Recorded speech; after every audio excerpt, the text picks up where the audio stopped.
Hey there folks, welcome to the BurningIceTech channel. Today we're going to be covering practice questions for the Microsoft MS-900 exam, which is also known as the Microsoft 365 Fundamentals exam. First of all, before we begin, I'd like to make it clear and point out that the practice questions I'm about to cover is not the actual questions from the actual official exam. The practice questions do, however, cover the same topics and measure you on the same skills. So using the actual questions from the actual exam to practice is not allowed, and you can actually go and check and you'll see that they are against Microsoft's rules and terms and conditions and all that. So you really don't want to go and do that, guys. It's not worth it. If you're caught using those types of questions to practice for their exams, you will be banned from the exam and you could also possibly lose all your certifications. So it's not worth it. All right, so I believe we can get started, folks. If you haven't done it already, please boink that like button. And if you'd like to know when I release more practice questions or full courses, remember to also subscribe, otherwise you'll miss it. Okay, on to the first question. Question 1. You're managing a project with people working in different locations. This could be anywhere in the world, could be in the same town. To improve collaboration and teamwork, you're encouraging more frequent and informal communication via online meetings and chat. Which Microsoft product is more suitable? Now, we all know there is many ways we can achieve this goal, but they want to specifically know which one of their Microsoft products can achieve this. And there's obviously, even with Microsoft alone, there's many products that can achieve this, but they want to know specifically out of this list in front of us. So we've got SharePoint, we've got Teams, and we've got OneDrive. Now, SharePoint is a very, very large collaboration platform, but I don't think it really suits the needs of what they want to achieve here. SharePoint is more for uploading and downloading documents, sharing that kinds of documents, that kinds of stuff. If you look at the question towards the end there, they say communication via online meetings and chat. That's not really something we do with SharePoint. Now, which one of these platforms do we do that on? Teams. More specifically, Microsoft Teams. Microsoft Teams is the replacement for Skype for Business, and Skype for Business was originally the replacement for Link, and Link was the replacement for something else, which I can't remember the name of. It's a communication platform, very much like Zoom, much like the old Skype, much like the old Yahoo or Hotmail Messenger. There's so many freaking messengers, it's not even crazy. Now, using Teams, you can go and conduct online meetings. These can be private meetings, they can be public meetings. You can actually go and make an actual team within Microsoft Teams. And in that team, you can go and have a meeting within the channels themselves. You can go and have chats within groups. You can have a private chat with someone within your organization or even outside your organization. So Teams is definitely the answer here, guys. OneDrive is a cloud platform. Obviously, this whole course is about cloud, where you can go and upload stuff and you can go and share that stuff. By default, everything and anything on OneDrive can be shared with anyone inside and outside the company. So you might want to go and make sure in your company sharing settings that your users cannot share stuff outside the company unless they're allowed to, because by default they will be able to. So the answer here, what is it? It is Teams. Okay, and then let's move on to question 2. You've recently been asked to manage a project that includes people from inside and outside your organizations. You should always wonder, why are they saying something like that? It's probably because it's going to have some sort of influence on our answer here. You need to share files with everyone on the project. So this is now both people inside and outside the project. Which Microsoft product is more suitable? Now, one of the products we could use is the SharePoint we spoke of in question 1, but we do not see that here. SharePoint does actually allow you to share documents and stuff like this outside and inside the company. Now, that's not an answer here. Outlook, what is that used for? Mostly email. It's not limited to email, but for the most part, it's got to do with email. Jammer or Jammer, however you want to go and pronounce that, that is for the most part like a mini Facebook for business. So if anyone that has not actually done the actual course or that hasn't watched my course video, you can think of Jammer as a mini Facebook for your company specifically internally. A Facebook for business. It's not actually what it is, but it's a nice way of thinking of it. So you can go do the same stuff on there. So that's not really going to meet our needs here. So if I want to share files with people inside and outside the company, OneDrive is going to be our answer here. So it's a cloud platform like Dropbox, like Google Drive. There's many other ones that's very much like it. Now, if you go and upload something onto your company's OneDrive, by default, your settings in your company is going to allow any person to share with anyone inside and outside the company. That is not a good thing, because what if there's something sensitive on that OneDrive that should not be shared with people, especially outside the company? So you want to make very sure that those settings are configured correctly to meet your organization's needs.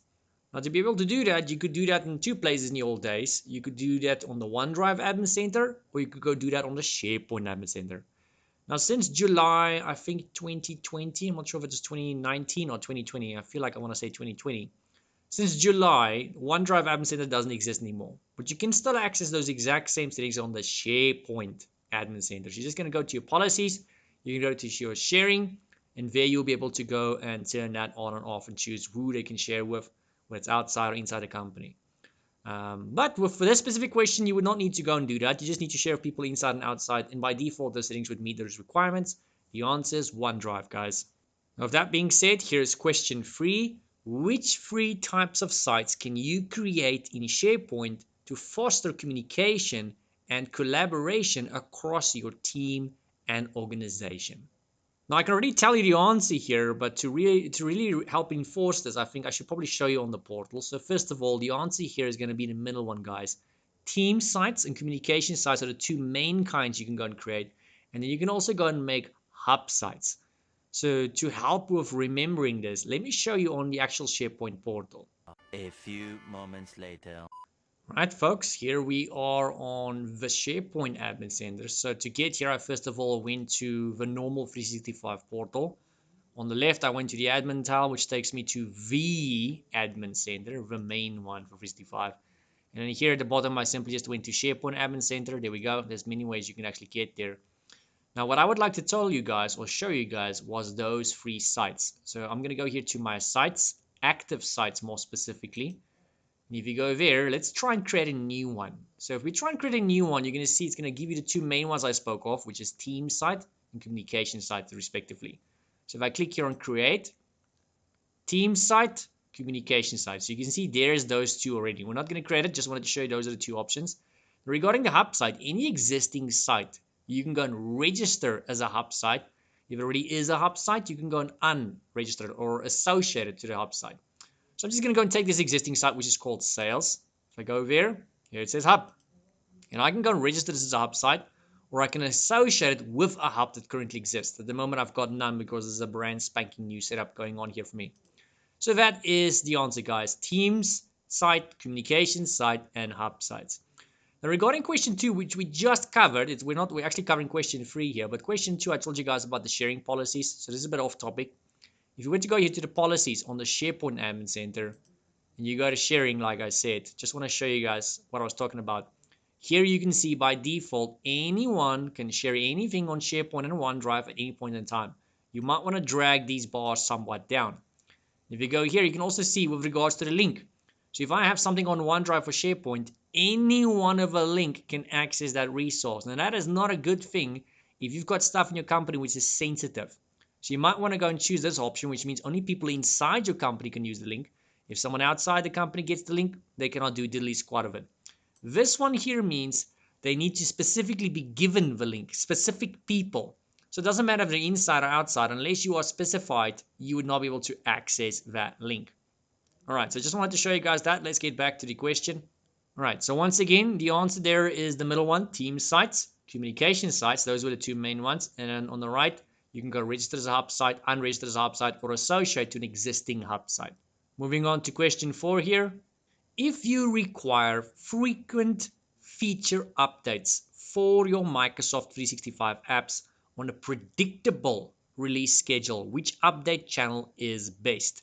So here they've got 3 channels: current channel, monthly enterprise channel, and the semi-annual enterprise channel. All 3 of these wasn't a full course. If you've watched it, you can actually go and double check it. All 3 of them were explained.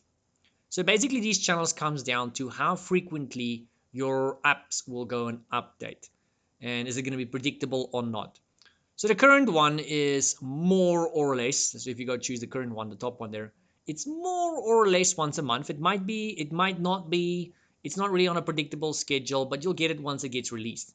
The monthly enterprise one, or sometimes it's just referred to as the enterprise channel, that one is the answer here because that one is also once a month, but it's normally on a certain date. I believe it's the second Tuesday in a month. We'll just have to go and double check that. I did mention it in the actual course, but it's on a specific date. It's once a month.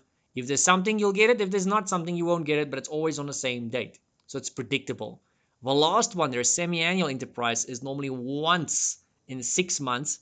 It's normally in January. It's normally in, I believe, what's seventh month? July, I think. I think it's somewhere in July. So it's normally in January, and I think it's in July. It's normally the second Tuesday in those respective months. Anyway, so the answer here is the middle one, guys. Monthly enterprise. Moving on to question 5. Which type of reports are available in the Microsoft 365 Admin Center? Now that Admin Center, first of all, is the main one, the one I just showed you guys in question 3. So that was the middle one there. So if you go to the main one, you can go and access the other admin centers from that respective admin center. So in regards to reports, which ones can I view? They've got productivity score and security score. They've got usage and device health, and they've got productivity score and usage. The answer out of these three would be the bottom one there, guys. Productivity score and usage. Now, this one might somewhat confuse some folks because some of the things do overlap. I mean, for example, if you look at the middle one there, it says device health. And if you go to the 365 Admin Center, there is something you can go and check, which is health. But if you go and check very closely, you'll see it's not device health, it's services health. So that's where the confusion comes in. So now you might think, oh, but this is a flawed question. No. Be very careful in the exam. Read it slowly, read it carefully, read it more than once if you need to. Sometimes, though, there's certain keywords here. It says device health, doesn't say service health. If it said usage and service health, then that could have been a possible answer. So the answer here, guys, is going to be productivity score and usage, most of which you'll find under the reports tab on the main admin center. I think to help elaborate on that, just to really confirm my answer, let me just quickly switch over to the portal and just show you guys that it is the productivity score and usage. So let's quickly switch back. A few moments later.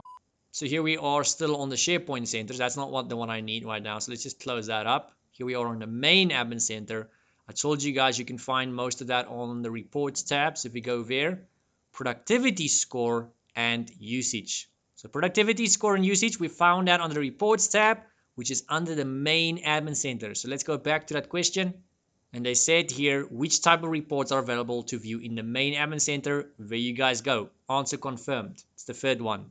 With that covered, let's move on to question 6 here. What is hybrid work? Now, hybrid is something that was covered in module 1 in my full course, guys. It was covered way at the beginning of that course, quite frankly. So hybrid, the word itself normally means two or more of something, or a combination of something. So if you look at cloud, for example, that would mean something is on premises and something is in the cloud, and they're normally synchronized with one another, working in some sort of hybrid environment. Now, in this situation, they're not talking about that. They said, what is hybrid work? The key word there is work. The answers we've got available to choose from is a work model that only supports in-office workers. That one doesn't sound like the answer because it only supports in-office. Hybrid normally means two things or more combined. So I can already rule out the first one. It's not that one, guys. Second one here says a work model that just supports remote and on-the-go workers. So that one also sounds like one thing. So the one is physically just people at the office. The second one in the middle is people just on the go outside the office. So both of them I can rule out. So without even reading the third answer here, I can already tell you it's going to be the third one, which is probably going to be a combination of the two. So if we read the third one there, it says a flexible work model that supports a combination. There's the keyword combination of remote and in the office, on site and on the go workers. So it's a combination of all of the above. That's what hybrid means. So it's definitely the third one here, guys. Moving on to question 7. What is Microsoft 365? A cloud-based subscription service that consists of integrated portfolio of products like Office apps, Teams, Windows, world-class security. Oh, I like how they phrase that, world-class security. They like bragging, don't they? And more. Second one there says a subscription service for organizations that allows you to create and run pieces remotely. The first part of that second one there, it says a subscription service. That part we could argue and say is true. So it is somewhat subscription service. But the second half says to allow you to create and run PCs remotely. Now, that's not wrong, but it's not the only thing it does. Microsoft 365 consists of Office 365, which is all the traditional apps and stuff you're familiar with. It consists of Windows 365 and much, much more. Just the Windows 365 on its own is PCs running remotely. That is cloud PCs. It's running somewhere else and just streaming it to your PC, and you just see whatever is happening. But everything else is installed somewhere else, running somewhere else. It's all happening somewhere else. So that is Windows 365, which is a division, a subsection within Microsoft 365. So I wouldn't say the middle one's wrong, but it absolutely does not include everything. So I'm going to rule the middle one out there. First one still sounds plausible. Last one says a one-time purchase for innovative Office apps to install on one computer. I don't think that's it. So from the cloud's perspective, the closest one that will come to that is Office 365. And Office 365 is a subdivision, just like Windows 365, within Microsoft 365. So if you go look at what Microsoft 365 is, it consists of subcategories, which includes, but is not limited to, Office 365, Windows 365, and a bunch of other things. So Office 365, yes, that could maybe, plausibly be that. But quite frankly, if I read that, it actually sounds more like the old Office you would go buy in a computer store and install locally, and it would have absolutely no cloud functionality. It sounds more like that to me. So I'm going to go with the first one here, and that actually is the answer in case anyone's wondering. A cloud-based subscription, yes, 365 is that. It consists of integrated portfolio of Office apps amongst things. It includes Teams, Windows. So when they say Windows, they actually mean Windows 365, which is a cloud PC, which covers the whole third answer already. And then obviously you get world-class security, which includes, but is not limited to, ATP, Windows Defender in the cloud, EOP, and much, much more. Anyway, moving on to question 8. Which of the following Microsoft 365 subscriptions is designed for large organizations? That's the main thing we're looking at here, guys. Large organizations. So if you look at the bottom one here that we've got available, that's the smallest one out of the lot. So these are the categories for the most part. And within each of these categories, you get subcategories. Microsoft refers to them as plans. I believe the bottom one has the least amount of plans. I believe it's got 2 plans you can go and choose from. And that's normally for a single home user or for people up to 6 users in a home environment. Not something that we're going to be using. So we're going to immediately rule out the bottom one. It's the smallest one out of the lot. The second one from the bottom is slightly bigger. That's more for education institutions, colleges, universities, schools, that kinds of stuff. Not necessarily large, could be a couple of hundred, maybe 1,000 or so. It's not large or massive, but it's more specifically for educations. They said organizations. So we're going to skip the second one at the bottom as well. The answer is going to be between the first one there and the second one. So the second one at the bottom from the top there is smaller organizations, a couple of hundred, maybe 1,000 or so. Doesn't have all the bells and whistles, but it has enough to meet their respective needs. The top one there consists of enterprise licenses. Enterprise E1, E3, E5. Some of your highest ranking licenses, some of your most expensive licenses comes with all the bells and whistles, and those are intended for very large organizations of hundreds, thousands, tens of thousands of users. So the answer here, guys, is going to be the top one there, a 365 Enterprise. Let's move on to question 9. You're going to write a research paper and would like help with editing, finding reliable resources, and creating a bibliography.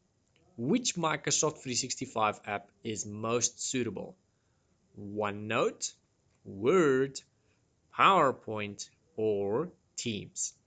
In this case, the answer is going to be Word, folks.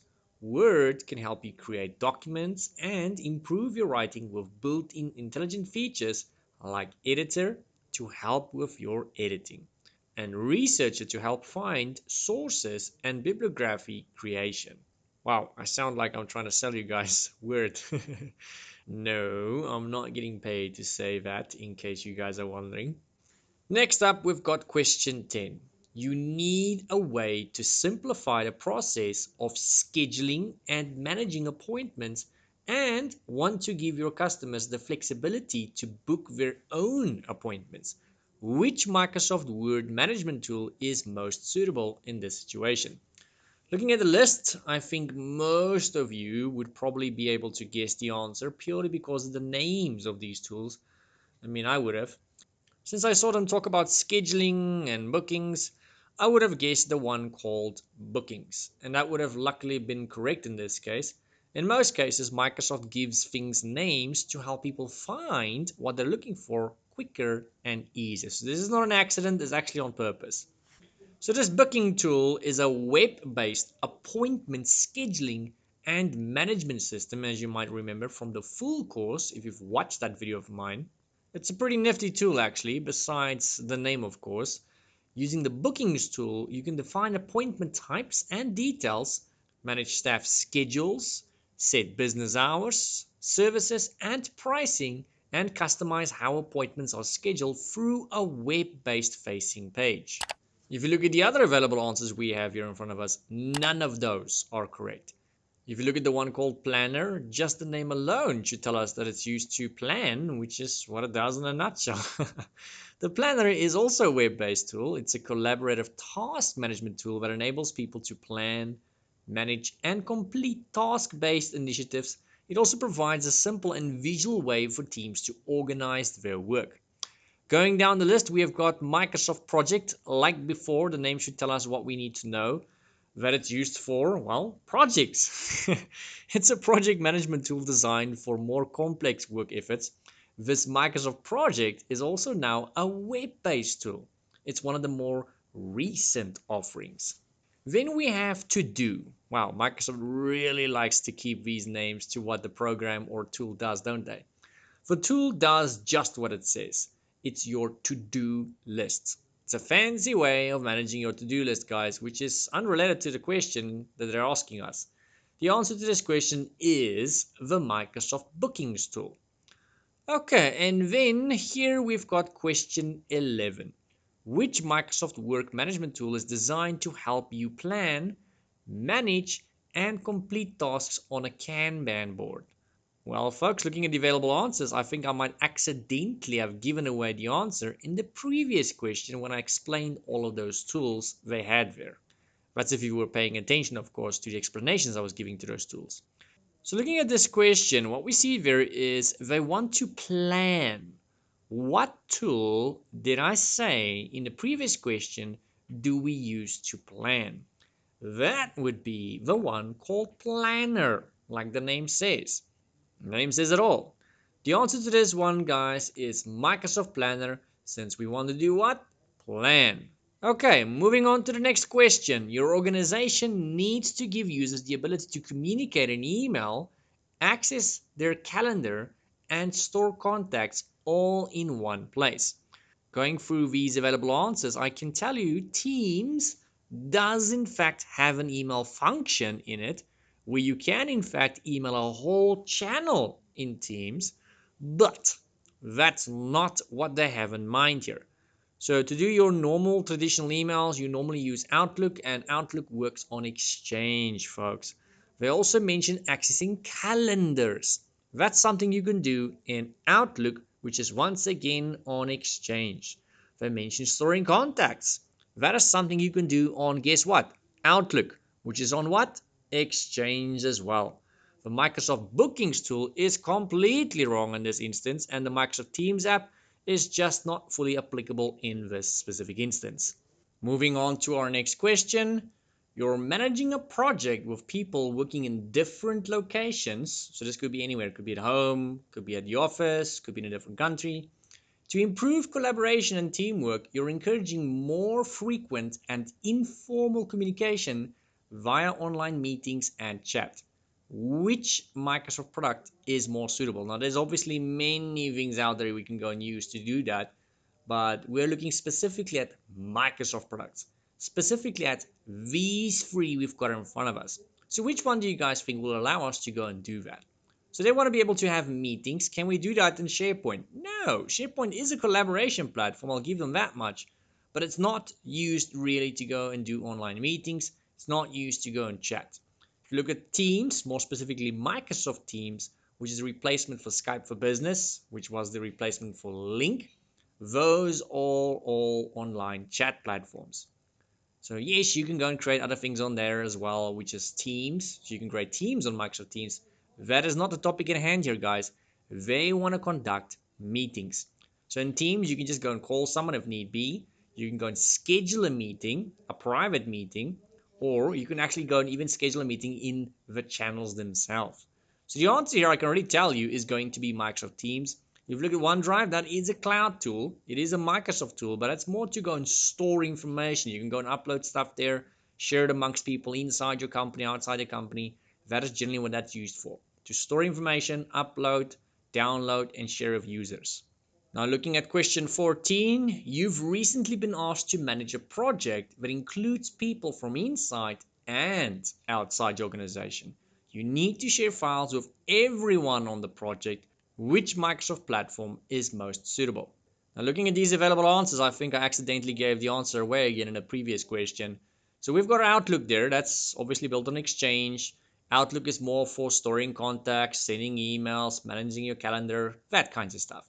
Jammer is kind of like a mini Facebook for business. It's a social media platform of sorts. It's not the only thing we use it for, but that's the main kind of thing. So you can go and conduct polls, upload videos, post bulletins there, that kinds of jazz. So what do they want to do here? They want to allow people inside and outside the company to manage a project, and more specifically, they want to be able to share files. That would be OneDrive. Now, assuming, of course, your license includes OneDrive, because not all of them actually do, if you have OneDrive and you go and upload something onto OneDrive, anyone by default that's got that link, whether they're inside or outside your company, can access that document, that file, whatever it might be. Now, that is already the answer. We already know the answer here is OneDrive, guys. But just to add on to that, because anyone can go and access that link, is a very good idea for you to go into your organization settings and change some of those settings. One of which would be your sharing settings. Now, in the old days, you can do this both on the OneDrive Admin Center as well as the SharePoint Admin Center. The OneDrive Admin Center doesn't exist anymore, so you're going to have to go into SharePoint's Admin Center. Once you go there, you're going to go click on the Policies tab, after which you'll go and click on the Sharing Policies, and there you'll have the ability to go and change that. You would remember in my demonstration that I did earlier, I showed you guys where you can go and do that. Now let's move on to question 15 here. Which of the following choices isn't a cloud computing category? So what do we have here? We've got networking as a service, platform as a service, infrastructure as a service, and lastly, guys, software as a service. Now, if you've watched my full course, you would remember in module 1, we covered these. So there's many kinds of cloud, and the ones they're talking about here is for the most part public kinds of cloud. Now, what are those three main kinds of clouds I mentioned to you guys in the full course? So the main kinds of clouds you get in the full course is software as a service, which means you've got software installed and running somewhere else, simply displays onto the user's computer. So we can already eliminate the last one there, software as a service. It's not that one. We've got platform as a service, which I gave you the example of it being like frozen veggies or a pre-made meal. So someone else has done most of the work for you and you just kind of swoop in at the last minute and reap the benefits. That's the example I gave you guys of that one. So we can eliminate the second one there, platform as a service. And then I had infrastructure as a service. The example I gave you guys for that one in the course was a virtual machine running in the cloud. So a virtual machine running in the cloud is an example of infrastructure service. We've eliminated the last three there. What's left? The first one, guys. So the one here is going to be networking as a service. That is not an example of cloud computing. All right, so since we've covered that, moving on to question 16, which of the following statements is true? So if we look at the first one there, with operating expenses, you are responsible for purchasing and maintaining computing resources. The second one, with operating expenses, you, once again, are only responsible for the computing resources that you use. And then lastly, with capital expenses, you are only responsible for the computing resources that you use. So they've got operating expenses there, they've got capital expenses there. So operating expenses, guys, is pretty much self-explanatory. I mean, it's expenses you're going to be paying for services running. So if you look at the cloud, you're only going to be paying for what you're using. So that's one of the main benefits of the cloud, is just you only pay for what you use. If you don't use something, you don't pay for it. So if I've got a virtual machine in the cloud and that little bugger is turned off, guess what? You're not paying for it. So that's one of the main benefits in the cloud. So looking at these answers, after what I just said there, the answer here, guys, is going to be the middle one. There we go. It's green. With operating expenses, you are only responsible for the computing resources that you use. So in other words, if I don't use it, I don't pay for it. All right, moving on to question 17. Which of the following options isn't a type of cloud computing? So it's very much the same as one of the previous questions we had, except it's a bit of a different answers here. So here we've got distributed cloud, hybrid cloud, private cloud, and public cloud. Now, once again, I'm going to refer to the main course because we've pretty much covered everything in that main course. In module 1, in that big video of mine, I covered this and I mentioned to you guys there's three kinds of cloud you get. You get private, public, and hybrid. Private is for the most part when everything is on premises on your data center or a data center near you. Well, it's usually near you. And you're basically renting, space on those data centers if it's not yours. So there's many benefits to that. I mean, you've got pretty much full control over the environment then. But there's also speculation that's not really cloud in since it's technically still on premises for the most part. Benefits would be you've got full control. A drawback would be it's going to cost you an arm and a leg. Public cloud is what most of us going to use. That means it's all of it's completely somewhere else on someone else's property. So that's probably the most popular one here. So it's definitely not private cloud. It's definitely not public cloud. Hybrid cloud is when you go and combine private and public. So I've got something in the cloud, I've got something on premises, and I've combined that somethings with one another. So the only thing that's left here, guys, is distributed cloud. That is the culprit. That is the answer. Moving on to question 18. Which of the following choices isn't a benefit of using cloud services? So we've got scalability up there first. That is in fact a benefit that you get in the cloud. So that's not the answer here. You can go do scalability on premises as well, but it's very difficult. It's very time consuming and it's very expensive. So I wouldn't say it's impossible.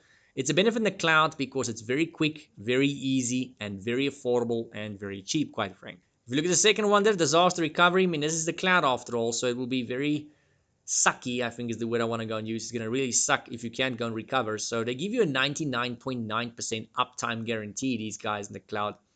So you would obviously have disaster recovery. Microsoft obviously has two or more of absolutely freaking everything there. So the chances of something failing is very unlikely, and if it does, you would have disaster recovery. They give you high availability. I mean, I accidentally just gave that one away as well. So you've got a 99.9% uptime guarantee for the most part. And depending on what availability options you choose, you can actually push this up to 99.95% or even more. I don't have a calculator in front of me right now, but that equals to about 4 hours per year. So 4 to 8 hours per year sounds like a lot, but trust me, that is nothing.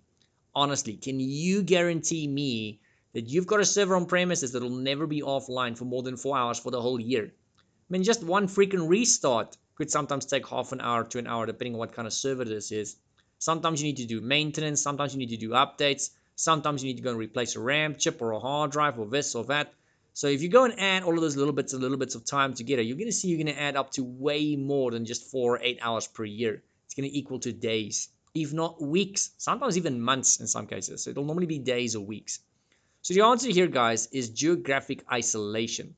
So yes, you can go and choose where in the world your cloud resources are stored, where they're running. Heck, you can even go and run your stuff in multiple cloud destinations, multiple data centers for that matter if you want to. But you cannot go and do geographic isolation. Now looking here at question 19, which of the following is considered a frontline worker? Now, to be able to answer this question, I want you guys to think back of when COVID-19 started, the pandemic. So in most countries, most people were not allowed to leave their homes unless they wanted to go and seek some sort of medical attention, unless you were out to go and buy groceries, food of some kind, or unless you were a frontline worker. There's so many terms for a frontline worker. I heard every country had a different name for it, but frontline worker is basically an essential worker, someone that has to go out even during the pandemic. So this would probably be someone like a nurse, a doctor, maybe a police officer, those kinds of people. Those are essential workers, frontline workers. I'll try and remember some of the other fancy names they used. You can go and Google those. So it's people that can't afford to stay at home. They have to go out due to the nature of their job. Now, looking at these available answers, web developer for a tech company. Now, if you look at the pandemic, a web developer, would you say that person needs to leave their home to be able to do their job? I mean, yeah, it would be nice if they could be in the office, but they don't need to do that. They can do that kind of work remotely. If you look at the second one there, editor for a magazine. Once again, it would be nice if they're at the office, but that kind of person does not need to go out. They can do that work remotely. They can go and collaborate over SharePoint. They can collaborate over Microsoft Teams and lots of third-party software. They can just go make phone calls if need be. So that kind of person does not need to leave their home environment. What does that leave us with? So by using the process of elimination, we are left with the sales associate for a grocery store. That person unfortunately needs to go out to the store. Now here we've got question 20. Which of the following statements is correct? So two of them are going to be red and incorrect. So the first one there says configuration manager manages both on-premises infrastructure and cloud-based infrastructure. No, it says on-premise infrastructure and cloud-based functions. Second one says Windows Autopilot is the new method for infrastructure management for both on-premises and cloud-based scenarios. And the last one there says Configuration Manager manages on-premise infrastructure and Intune manages cloud-based functions. Now, looking at this, I would say the answer is the last one there. So Configuration Manager is a Microsoft tool. It's a very powerful tool, and it's part of a suite called SCCM. Now, even though you can nearly do just about anything you can imagine of Configuration Manager, it is for the most part limited to on-premises. It does very quickly, very easily tie into other Microsoft tools like Microsoft Intune though, and that's normally what most companies will go and do. Now, Intune is not nearly as powerful as Configuration Manager, but it does allow you to manage stuff wherever the heck they might be. It's a cloud tool. It was originally designed to manage phones and tablets, but these days people also use it for laptops and desktops. So using Intune, I can manage people wherever the heck they might be. Using Configuration Manager, I can manage them on premises. And if I were to combine these two, you'd have one mean green team. And ironically, that's not highlighted in green, isn't it? That's kind of ironic. So Configuration Manager manages on-premise infrastructure, because that's what I said, and Intune manages cloud-based functions. All right, here we've got Windows 365 and Azure Virtual Desktop are both what type of service? We've got desktop as a service, on-premise as a service, and Windows as a service. Now, first of all, Windows 365 is one of those subcategories you get within Microsoft 365. So it consists of quite a lot of things. Now, Windows 365 specifically is a cloud PC. If you remember what I said in the course, it's a cloud PC. It's a PC running somewhere else. It's being streamed to you or the user's machine. It's got most of the stuff on it already. It's a cloud PC. So the answer here, I can already tell you, is desktop as a service. So Azure Virtual Desktop, pretty much the same thing, guys. So they're both a desktop. So it's a computer running somewhere else. It's being streamed for the most part in a nutshell to your user's machine. And they are doing everything somewhere else in a nutshell. Here we've got Windows as a service. So what the heck is that? What is Windows as a service? Is it the ability to go and run Windows as a virtual desktop? No, that would be infrastructure as a service or desktop as a service, depending on certain criteria. Is it Windows with regular feature updates or is it Windows Mobile? Now, it's definitely not Windows Mobile. It is in fact Windows with regular feature updates. So Windows as a service is when you've got Windows with regular feature updates. So those feature updates are those ones that you get normally on average like once every 6 months or so, depending on what channel you've chosen. Those big fat updates that changes all kinds of stuff on your machine. Those ones that most of us don't really like. Here we've got question 29. Which admin center can you view activity reports of audit logs and sign-ins? Now, first of all, guys, there is many admin centers. If you go onto the 365 portal, you'll find at the bottom left is a gray tile that says admin. If you click on that, that takes you to the main 365 admin center. And once you get there, way at the bottom on the left, you can go and access all kinds of other various admin centers and portals of sorts. So if we want to go and view activity reports, there's reports of all kinds that you can go and pull on all kinds of portals. So it's not just on one portal. It depends on what kind of reports you want to go and pull. So since they want to see activity reports, where do you pull those? So you cannot pull those from Exchange. That will be Azure's Active Directory. So I can go and see when, who logged on, for how long, when they logged out, that kind of stuff. So you're going to be pulling those from the Azure Active Directory, guys, because that's where all the identities, all the accounts are. So it only makes sense that there is where you would be able to pull the logs to see when those accounts logged on. Here we've got question 24. An organization has deployed Microsoft 365 applications to all employees. Now, considering the shared responsibility model, that basically means some of the stuff is Microsoft's responsibility, some of it is your responsibility. So, considering that responsibility model, who is responsible for the accounts and identities relating to these employees? Would it be the organization? Would it be Microsoft, the software as a service provider, or their shared responsibility between the organization and Microsoft? Now, even though Microsoft 365 is for the most part just software as a service offering, and with software as a service, you generally have the least amount of control out of most of the cloud platforms. The applications you deploy to your users or your employees is still your responsibility. It's still the organization's responsibility. So yes, it's running on Microsoft. Yes, you don't have that much control as compared to some of the other cloud platforms there, but it's your responsibility to get it onto the user's devices. It's your responsibility to go and do the necessary tweaking for these applications. Microsoft doesn't know. They can't sniff on which devices these applications need to go onto. You're going to have to tell them. They don't know what configurations and settings you want regarding these applications, who are allowed to have them, who are not allowed to have them, to what extent, under what circumstances they can get them. Microsoft doesn't know that. They can't sniff it. You're going to have to do it. So that means it's the organization. All right, moving on to question 25. Which of the following measures might an organization implement as part of the defense in-depth security methodology? So we've got locating all its servers in a physical location. We've got multi-factor authentication for all users. And then last, we've got ensuring no segmentation of your corporate network. Just looking at that, it freaks me out to see that number one and number three there is even on those lists. It's definitely multi-factor authentication. If you go and look at locating all your servers in one physical location, that reminds me of that old saying where they say putting all your eggs in one basket. So God forbid if something happens to that location, if it catches fire, if there's a flood, if there's a mudslide, if there's a tornado, if there's a riot of some kind, if there's a robbery of some kind, you would be losing all your servers. If there's a blackout of some kind, for crying out loud. So ideally, if you really need to put your servers on premises, I would suggest not putting them in one location. You're going to want to spread that out. But generally, we don't put all of it in one physical location. That's a bad idea.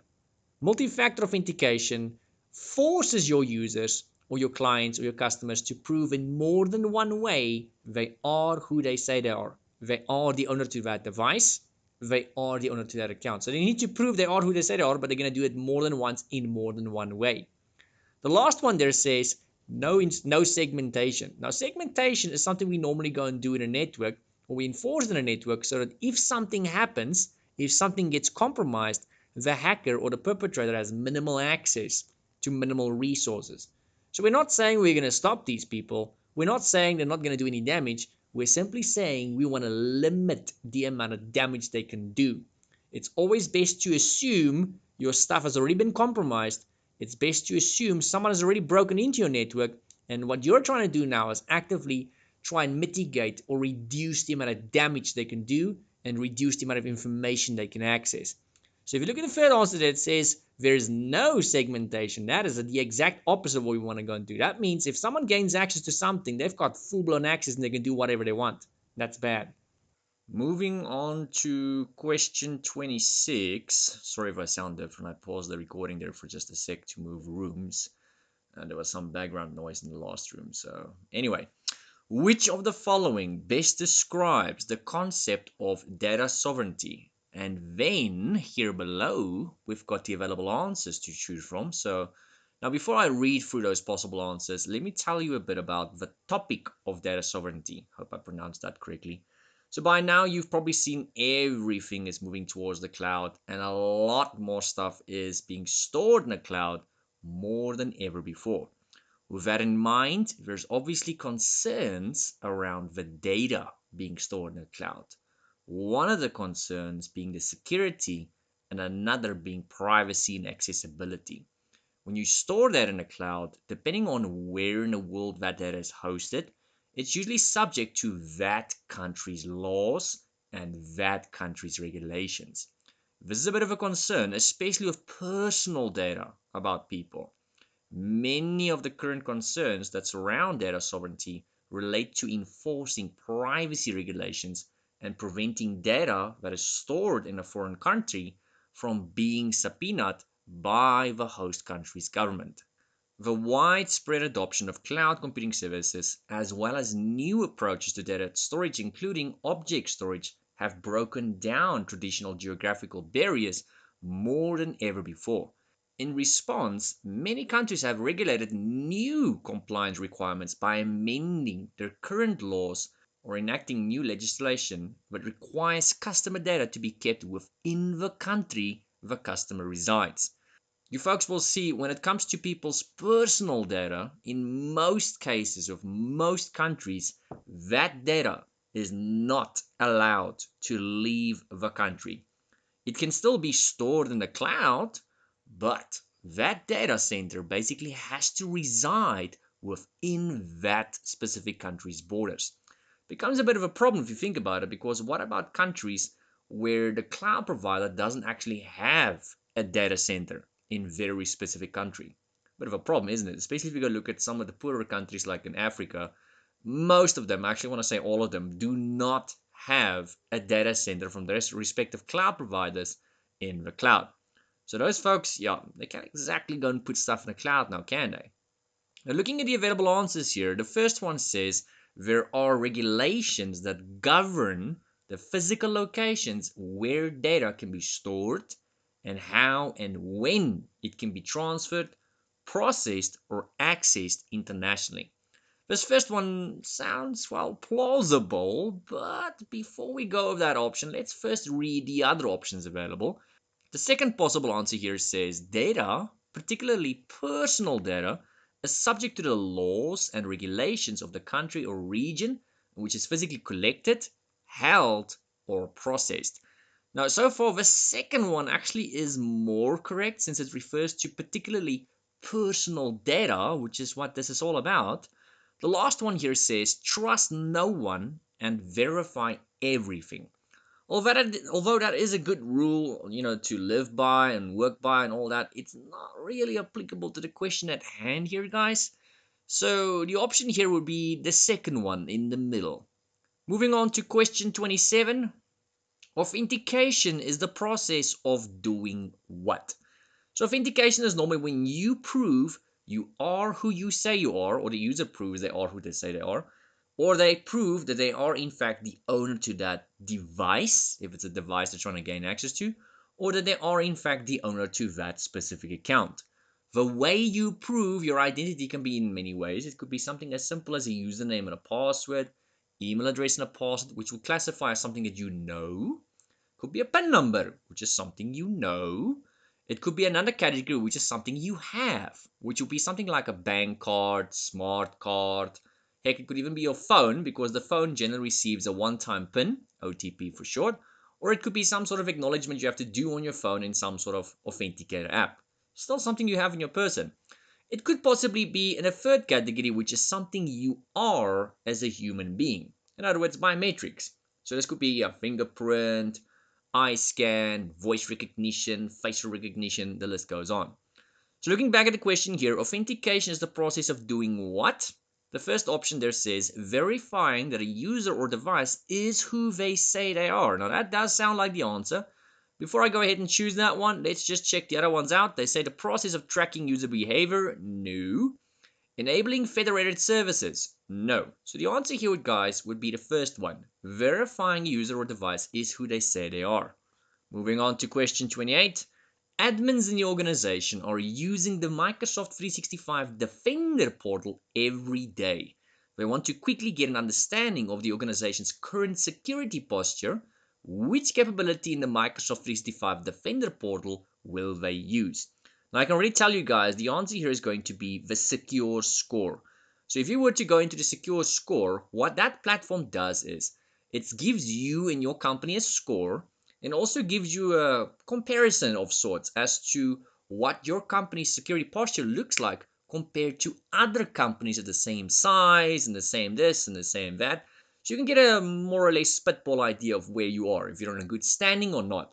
Now, never mind giving you a nice little score, it actually shows you why your score is low or why it's high. And if your score is low, it'll tell you what is bringing down your score. Not just that, though, it'll actually tell you what you can go and do to bring up your score. So now, even if you are happy with your score, whether it be low or high, you can also use this platform to keep track whether your score is going up or whether it's going down. You can keep track, I believe, for the last 90 days, I believe. So you can go back up to 90 days, in other words, 3 months. And if you were happy with your initial score and you see you're starting to slip and your score is slowly going down, you can actually go and check why it's slowly going down. Maybe it'll be something silly, like people are just not updating their machines, or they haven't changed their passwords. It could be stuff like that, and that's obviously a security concern when people don't change their passwords or they don't go and up the machines to the latest security patches. That's going to bring down the score. So you can go and check whether your score is going down, and you can go and investigate why it's going down. Now, just because your score is low doesn't necessarily mean you can actually do something about it, FYI. So every company is unique, their circumstances unique, and there is cases where your score might not be the best, but because of the nature of your company or its business, you might not actually be able to do something about it. Maybe the budget doesn't allow it, maybe politics doesn't allow it. There can be a lot of reasons. So this is just to give you an idea, as to what your posture is, and to show you where you can go and improve if you would like to do that, or, obviously assuming it's possible in your unique environment. All right, here we've got question 29, folks. Which of the portals below allows modifying the payment method and frequency of a Microsoft 365 subscription? There's many admin centers you get, there's many portals you get. The answer to this question, guys, is going to be the last one, the Microsoft 365 Admin Center. That is the main one out of all the admin centers. So if you were to go to the Microsoft Admin Center, I did show it to you guys earlier in this video. If you go there, on the left hand side, your navigation menu, you're going to see there's a tab called Billing. And if you go to the Billing tab, there you'll have the option to go and see all kinds of things regarding billing. You can go and actually view your current licenses there. You can go and check your payment method, change the frequency, all that kinds of stuff. Now, it goes without saying that the global administrator role can do that, because that person has got the highest amount of privilege you can pretty much get in 365. But generally, the person that's going to be doing this will probably not be the global administrator, because that's giving someone too much privilege, and we normally live and abide by that golden rule, which is you never give someone more privilege than what they need. So I would encourage you guys to go and familiarize yourself with which admin roles can go and access what services, one of which is billing. So that would be your billing administrator. Luckily, that one, the role is very easy. I mean, it says it there in the name. It says billing administrator. And if you didn't know what the billing administrator does, you can pretty much guess what it does by just looking at its name, right? All right, let's stop wasting time. Moving on to question 30 here. Which of the portals below can you go and view the current health status of your Microsoft 365 services and tenant?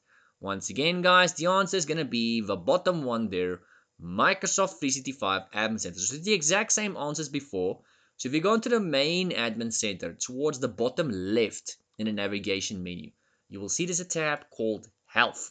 Now, whether you can view that obviously depends on privilege, just like with the billing one we discussed before. You need to be the correct administrator. And if you go into Health, you can go and check the services, you can go check your tenant. Generally, what you want to see there is you want to see green ticks on everything, which means something is healthy. It normally actually even says healthy.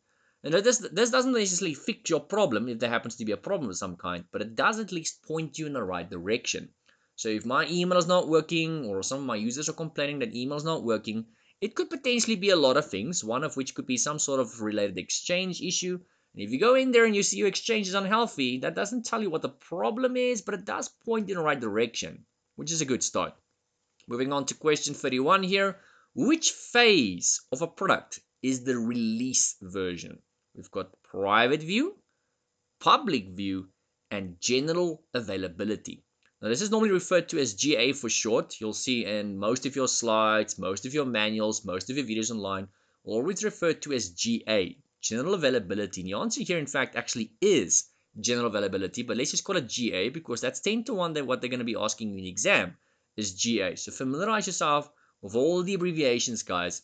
Not because the question is going to be complicated, but if they ask you a question where the abbreviation is maybe somewhere in the question or listed as one of the possible answers, and if you don't remember what these abbreviations stand for, they can possibly catch you off guard, and now you don't understand an easy peasy question just because of the abbreviation they were using, just because you couldn't remember what it stands for. In this case, the answer is general availability, guys. Moving on to our question 32 here. What is the minimum amount of months Microsoft will give notice before ending support for products under the modern life cycle policy? Now, I find this question funny because if you go and check, in most cases when Microsoft's going to go and end support for something, and this includes big things like operating systems and whatnot, they very often give absolutely no notice. Or the notice they give you is minimum. Now, that's not what they have in mind here. They want to know officially on paper, and that would be 12 months, guys. But realistically, I can tell you in real life, there's going to be cases where Microsoft will give you absolutely no notice for something, and you'll just see tomorrow it's going to stop working or it's gone. That has actually happened to me more times I can count, especially on the Microsoft Azure portal, which is probably one of their biggest cloud portals. So even though officially, wink wink, on paper, the answer is 12 months, I can guarantee you there's going to be cases going forward in real life where that is not going to be the case. It's not going to be 12 months. Heck, it's not even going to be 6 months. You will get no notice whatsoever. But for the exam, the answer you guys need to know is 12 months, guys. Moving on to question 33 here. When browsing Microsoft's compliance documentation in the Service Trust portal, you found several documents that are specific to your industry. What is the best way of ensuring you keep up to date with the latest updates? So the key words here, guys, is that last part there. Best way of ensuring you keep up to date. See those words there, keep up to date. Now looking at these available answers here, I want you guys to keep in mind those words I just said, keep up to date. So the first answer here is save the documents to your My Library.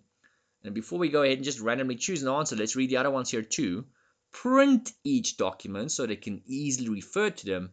And the last one there is download each document. So my answer here, guys, is going to be the first one. And let me tell you why. If you're going to go and look at the middle one, it says print each document. Now, although that might have been the latest version at the time when you printed it, as soon as a new update comes out, that document you printed is not going to go and miraculously, via some sort of magic potion, go and update itself. No, you would have to go back online, go and download or get the latest version and reprint the whole shenanigans. So you're going to have an outdated version at some point. So that's not going to work. Looking at the third option there for pretty much the same reasons, although it's not printing, once you download that document, it's offline and it will have no means or way of updating itself once there's a newer version out. So the top one there is the only one that can actually achieve that goal. So once you save the documents to your My Library, if and when a newer update comes out, you will have those newer versions, those updates. So that's a benefit there. So your answer, guys, is the first one.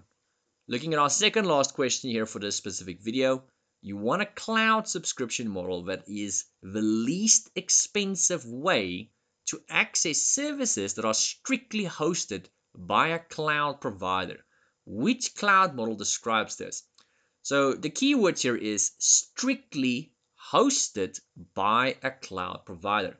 So that means everything is completely 100% in the cloud. Now you'd remember in the beginning of that video, we discussed three main kinds of cloud you get. And I believe we did touch on that again in the beginning of somewhere of this video where we discussed another kind of question. I don't remember what it was. So those three kinds of cloud, first of all, was private cloud, public cloud, and hybrid cloud. So I can already rule out the fourth one there. The fourth one, by the way, in case you're wondering, is not an actual type of cloud. Well, it is and it isn't. It's not a digital type of cloud. The fourth one is an actual cloud type you get in the sky. I kid you not. You can go and Google that and you'll see it's an actual cloud in the sky. It's not actually a digital kind of cloud. It's not. So that leaves us at the first three there. Now, out of those first three, which one is completely in the cloud? A private cloud is when you or your company has their own data centers on premises, or they have access to a data center which is on premises. So there's pros and cons to that. I mean, you've got a lot more control, but it's going to cost you an arm and a leg. That is not completely in the cloud. It's actually, quite frankly, the exact opposite. So it's definitely not the first one. Leaves us with the middle two there. And the answer here, guys, is going to be public cloud. Public clouds when everything is completely on the cloud provider's platform. In this case, Microsoft. Hybrid, it's when it's like a 50-50 kind of deal. It's on premises, it's in the cloud. So some of it is, but it's only halfway there. Moving on to our last question here, question 55. Which of the following best describes the benefits of cloud computing? Now, if I had to give you guys a list of the actual benefits you get in the cloud, and I'm not just talking about Microsoft here, it's a very, very, very long list, guys. And Microsoft, amongst some of these cloud providers, would like you to believe that absolutely everything in a cloud is sunshine and rainbows. It's faster, it's better, it's more reliable. And for the most part, that is actually true, but there is some cases I've seen it's actually going to cost you more money. Not the topic at hand here, though. So looking at the available answers here, the first one says cloud computing is cost effective. That part I can agree with, the part that says cost effective, because it is usually cheaper in the cloud. It says it's elastic. That part I also concur. Elastic means you can very quickly up, scale down, or scale up and scale out, which is known as vertical scaling or horizontal scaling. You can very quickly and very easily do that. It's going to cost you minimal and you only pay for what you use. So cost effective, elastic, yes, that's true. Now, the last part of the first answer there says, and it's on premises. No, it's not on premises.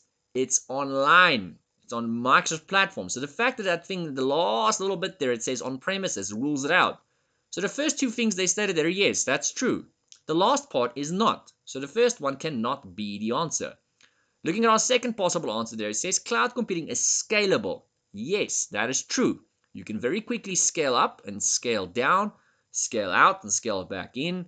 And if you scale back in, obviously you're going to be paying less. Or if you scale back down, you're going to be paying less because you only pay for what you use. Scalable? Yes, that part is true.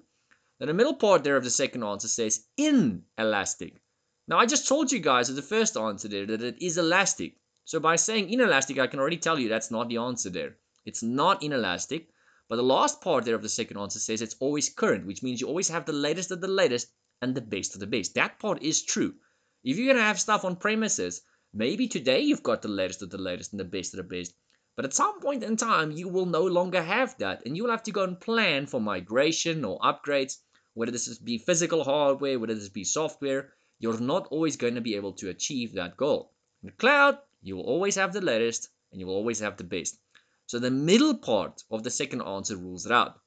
Looking at the third possible answer there, cloud computing is cost effective. Yep, because we said with the first answer that part is true. But then they say there, the second part says it's not reliable. That's not true. You've got so many high availability options in the cloud. It's crazy. They give you a 99.9% uptime guarantee.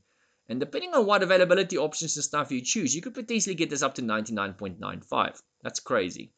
So I'm already ruling out the first three answers there because of one key word in each of them. And that only leaves us with the last answer because of process of elimination. Now, just for fun and gags, let's look at what they say there. They say it's scalable, that part we've confirmed. They say it's elastic, that part we've confirmed. And they say it's reliable, that part we've also confirmed. So the answer here, guys, is the last one. Now, that was the last question. If you would like more questions on the Microsoft MS-900 exam, or pretty much any other exam, then you're more than welcome to go check out my Patreon. So if you go check out my Patreon, first of all, you will see there's more than one kind of plan available, just for the guys that's curious. The cheapest one is just to support the channel. You know, if you want to support me and my channel, and so I can make more content and all that. The middle one will give you access to practice questions as well. Now, before you go and subscribe to the middle one there, you'll see in the description of that middle one, it'll tell you currently which practice questions is available. So don't just go and subscribe to it, okay, because I want questions for the Microsoft MS-900, only to find out that currently there is no questions available yet for that specific course. So before you go and do that, go and check the description of the middle plan. Obviously, the more expensive plan also includes the questions. So go check descriptions. It'll tell you which courses there's practice questions for currently. And if you were to go and choose the more expensive plan, the last one, which obviously includes practice questions as well, you'll also have access to the trainer, which means if you need one-on-one support or if you've got questions on any of the courses that I've done so far on my channel, you can go and ask me direct questions about that and I can give you direct support for that. So yeah, guys, if you want access to my Patreon, there is the link on the screen, but you can also find it in the video description down below. Go and check it out for the guys that's interested. And before you guys disappear on me, so for anyone that's new here, welcome to the BurningIceTech channel. So if you don't know what we do in this channel, we do free training on all kinds of IT courses from all kinds of vendors. And now more recently, I'm also going to go and start adding practice questions for you guys, to make things a little bit more convenient for you. And then lastly, guys, just a special thank you and shout out to the sponsors of this channel. So Patreon sponsors, PayPal sponsors, and also those folks that just click on the thanks button below the videos. So that does not go unnoticed. I do appreciate, guys.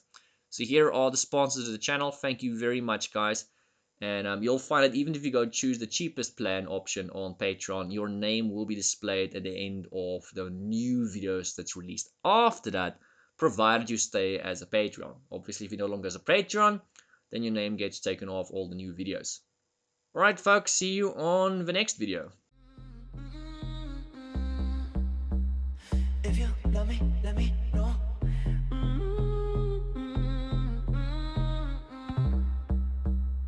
If you don't, then let me